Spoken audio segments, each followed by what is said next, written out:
Now this should have never happened. I had a service call today where I had to go and recover all the refrigerant out of a remote Manitowoc ice maker so the ice maker could be removed from the location.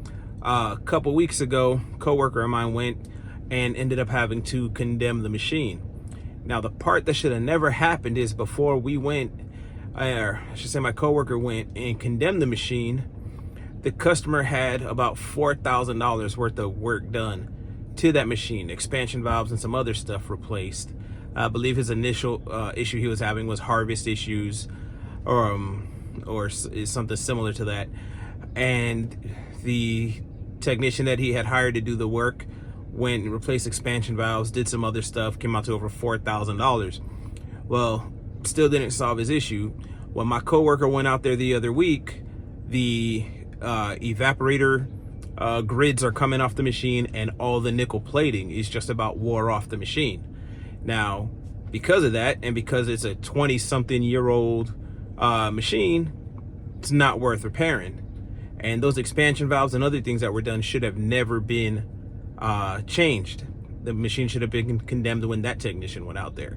Now, I don't know if it's a lack of experience on that other technician's part. I don't know if it's laziness. I don't know if it's a combination of both.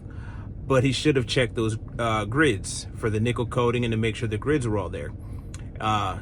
My experience is mostly with Manitowoc, Hoshizaki, and ITV ice makers.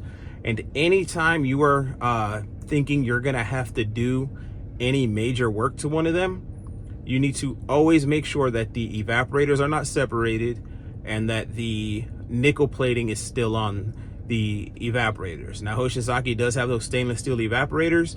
Biggest issue those evaporators have is the evaporators, the plates where the ice forms separated from the actual refrigerant lines. Easiest way to check those is usually through the bottom or the top. You can grab the panel, and if that panel flaps when you shake it, it's no good, the evaporator's separated. On the Manitowoc ice machines, and as well as the ITV ice machines, issues usually end up being the nickel plating. You look at it, you can usually tell right away when the nickel plating is off. And when you inspect the grids, there's usually cracks or grids missing completely. In any one of those cases, most of the time, you're just going to want to condemn the machine, tell the customer it's not worth repairing, let them get a new one. That way they can have something that is going to cost them money up front, but it's going to last a lot longer, and they're not going to be throwing good money after bad into that machine.